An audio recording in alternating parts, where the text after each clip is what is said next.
Hey, I'm Alex Wackett from Board Game Co., and we are starting our Gencon 2026 Hall Tour. Starting at the GameFound booth, this is where I'll be spending half my time, but we do get to wander around and see what fun things look interesting today. Ooh, we have a God of War-ish person in the background there, kind of walking across the aisle. I do like God of War. But starting off right with our neighbor over here, we have Dicestone. Dicestone, Outcast, Vanguard, they're going to have all the new stuff over here. They have missions, X-Men, all the various things, all Dicestone stuff. They have another upcoming crowdfunding campaign, if I'm not mistaken. We have Doomlings with the giant wheel. So if you've ever been part of the giant wheel at Doomlings, basically you line up, it's a long line, you spin the wheel, and you get something. But if you like the art of Doomlings, it's a very charming game. They have an upcoming secret project, which I'm not sure if I'm supposed to say, but I think you can find it publicly online. Just search Doomlings Secret Project, but that's what they got over here. Now, I am going to be wandering around trying to find the booths to talk about, so I need to figure out where I'm going because I have 40 minutes before it becomes an absolute madhouse in here. But that's basically the start of the Gen Con Hall Tour, and we're going to go ahead booth by booth and see what looks exciting. We are making our way towards the Asmodee Empire. Like, it's really an Asmodee Empire every single time. It's a giant block of booth space devoted to all the various Asmodee brands and sub-brands. We have Game Genic for the various accessories if you want any of that. They have a ton of accessories. I really like their deck boxes they have for like Star Wars Unlimited. They're very, very well done. They have nice art on them. Honestly, they have an upcoming Seven Wonders reprint campaign, and if they could do art on the boxes like that, I think it would look so much better than the pure black box. But they have a lot of exciting things past the general accessories. They have Clash of Clans over there. We'll make our way slowly over there, but you can see again, here's just some of the showcases of various Game Genic products from Arkham Horror to, because they work with Fantasy Flight. They do their own thing to a certain extent, but they have a lot of different stuff going on. So if you want aisles of accessories, they have them. And I believe they took over from Fantasy Flight's card sleeve sizes way back when. But there's a lot of things coming out over here. We have Cardia, which has been out for a bit. Clash of Clans from Maestro Media. That's going to be demoed. It looks like someone's setting it up right now. And then we have K-pop Demon Hunters. So if you haven't seen K-pop Demon Hunters, we got K-pop Demon Hunters, basically a love letter game. K-pop Demon Hunters spotted apparently. And then we also have a secret showcase of David from Man vs. Meeple setting up a glass cabinet and not having a lot of fun doing so. We have Zombicide. Zombicide Dead Man Tales is over here. This is the newest Zombicide, and they did a great job with the game. Like, it looks fantastic. The visuals of the board have a nice, visual to them. And the gameplay is tough. The gameplay is very, very hard. Ooh, speaking of Seven Wonders, we have this box. I was just commenting on the Seven Wonders Game Genic thing. So David, Game Genic has fancy art things on their cases. Have you seen the Game Genic cases for like Star Wars Unlimited that have art on them? I have. That looks good. I was commenting on Seven Wonders, and I think that's fun. We've got some options here. These are the boxes that are going to be for Seven Wonders in a standard form, but then we have this incredibly glorious Game Genic box that's going to be part of the campaign as well. Cool, cool. So keep your eyes peeled for that. And then we have Squid Game, which I don't believe I've played Squid Game Zombicide yet. This is the second edition of that. I've watched Squid Game, have not played this particular edition of it. Then we have a lot of things. There's so many, like, some of these booths you have to pause, but look at this. We have Fate of the Fellowship, stacks of it. This is hard to get out of print for a bit. We have Gunsen, the battle for Toshirando, which I've heard good things about. Forest Shuffle, which I'm going to have to pick up a copy of, and Lord of the Rings Circle of Conflict. I have very few things that I need to get this show, but Forest Shuffle, Smoky Mountains is definitely one. Now, slowly making my way past Capstone. They have a lot of interesting things. All Mine looks like a fun little, small, accessible game. Night at the Zoo. I knew nothing about this game until 2 minutes ago. I still know nothing about the game, but I know it exists at least. We have Ginny D's booth over here. She always has a booth at Gen Con, set up all her various merch if you're a Ginny D fan. And then we have over here AEG / Flatout. Flatout and AEG together. They usually run the booth, they kind of work hand in hand. There's a lot of Flatout releases. This Calico, which is always a classic. Knitting Circle, a solid follow-up. Cascadia, one of my favorites. Alpine Lakes, just played this last night, showed a bunch of people. It is a meaty, crunchy game, and the Rolling Kills line is also delightful, as is Verdant. Fit to Print has a nice charm to it, a real-time element that I enjoy, and Nocturne has a fascinating bidding element that I've only seen in Metropolis and Skyrise, that's the one. Then we have 10 and Deep Dive. Actually, 10 is more AEG than Flatout. It's interesting to see this one here, but I guess designed by the Flatout team. And then Point City, Point Salad, Point Galaxy, and Propolis. So a lot of Flatout designs, and I believe they have a new one at some point. I don't know where the new ones are. This one I have not seen. This is Whisperstone. They've been teasing this one for a bit, I think like 2.5 years now, so it's nice to see it finally set up. And they have like the newer ones somewhere, but that's some of the... Now on the AEG side of things, we have Misfit Heroes, which I'm very interested in, and we have Into the Machine, which I think that was my #1 most anticipated at Gen Con. Electrify from John D. Clare over here. I believe this is a prototype. I believe going to crowdfunding at some point. I'm not entirely sure, but I think so.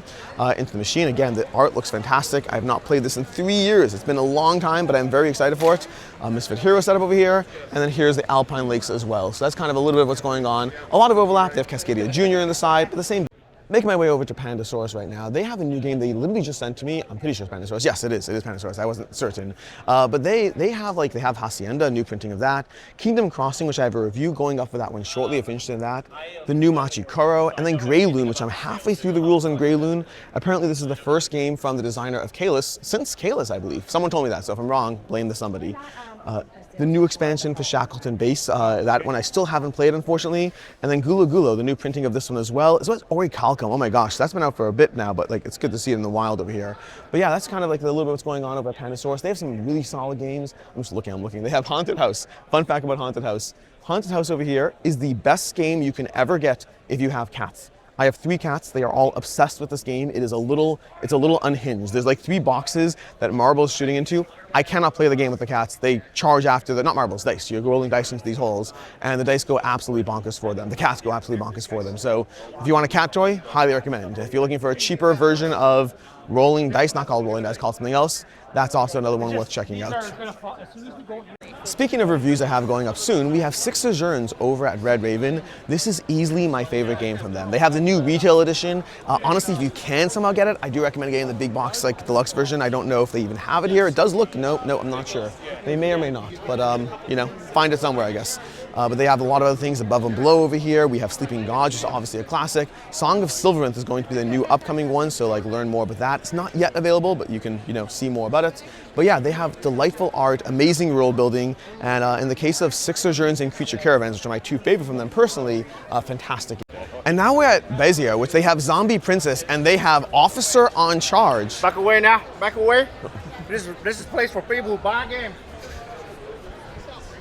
So I'm actually going to head down this aisle. Now, I have a specific thing I'm trying to work my way towards, and then just seeing what we see along the way. Like, there's a lot of art prints going on. In fact, like an aisle over, I don't remember exactly where, somewhere down there, there's a fantastic mushroom art print that I need to get for my daughter. She's a big fan of mushrooms. But what I'm making my way towards is Cephalofair, because Cephalofair over here, they have what's it called? They have a new game coming out. I don't know much about it. I just saw a press release. I don't even know anything. They just literally just had an email. I don't even know if it's here, but they have some sort of drafting game, I believe, that I'm very excited to learn more about.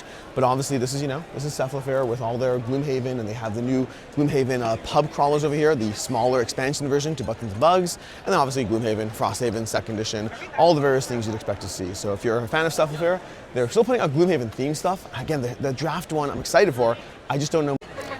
So as we continue to wander the hall, you get to see lots of fun art prints, and oh my god, it's famous people. It's famous people. They're the famous people. We're going to keep going past the famous people. So when you're done with that, you get to see over here, I get Medieval Collectibles is basically going to be a collection of a variety of just like merch and gear. Not merch is the wrong terminology. Swords.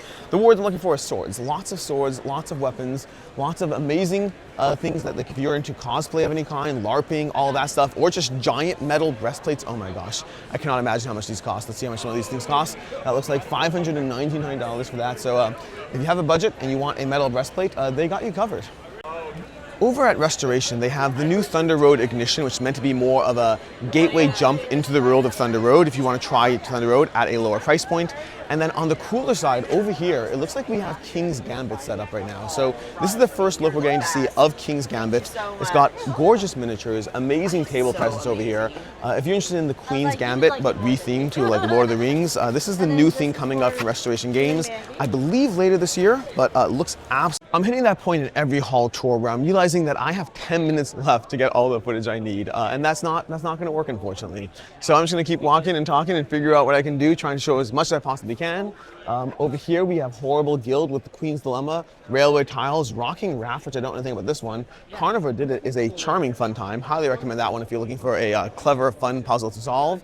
I am making my way towards my obligatory Allplay is a channel sponsor. So if you want to check out games from Allplay, I'm going to showcase a bunch of the ones that I personally recommend, the ones that I like most Allplay games. They usually hit a certain standard, but obviously some are better than others. I think over here we have Mountain Goats Legacy, which is going to be the new version of Mountain Goats Legacy, as you might imagine, with a name like that, although Terraforming Mars can confuse us. We have Enchanted Ivy, which is easily my favorite Allplay game. This is a solo puzzly game of trying to configure cards together as trying to chain, score points, all that. Definitely one of my favorite games from them, one of my favorite solo games in general. I think Four Northwood still beats it out, but definitely a phenomenal game if you're interested. Triangulation is basically Decrypto if you want something that is much more accessible and easier to dive into. So this is going to be like that kind of vibe of like intercepting clues. You have 3 clues, you basically have to give 3 clues to a concept, but then the other team gets to turn over 2 of those clues randomly. You don't pick the order, so your 3 clues have to triangulate the perfect clue, but the other 2 on their own shouldn't really stand. So that's the triangulation. Very, very fun vibes. Then we just have a row of things from Container, Rebellion Glassworks, Things and Rings, another one of my favorites over here. Although Enchanted Ivy, I believe they have a mini expansion pack for it that I don't have that I need to pick up over here. In Message from the Stars, this is one that actually came in and out of my collection, but then I got it back when they had the expansion. And I don't think the expansion changed it for me. I just think it's a very, very solid game. That's an excellent time to play. Anything else on this side? Alibis. Oh my gosh, check out Alibis if you haven't had a chance to. I think it's another one that's great, and Waddle next to it is also surprisingly good. Anyways, lots of Allplay games to check out, but they have a ton of...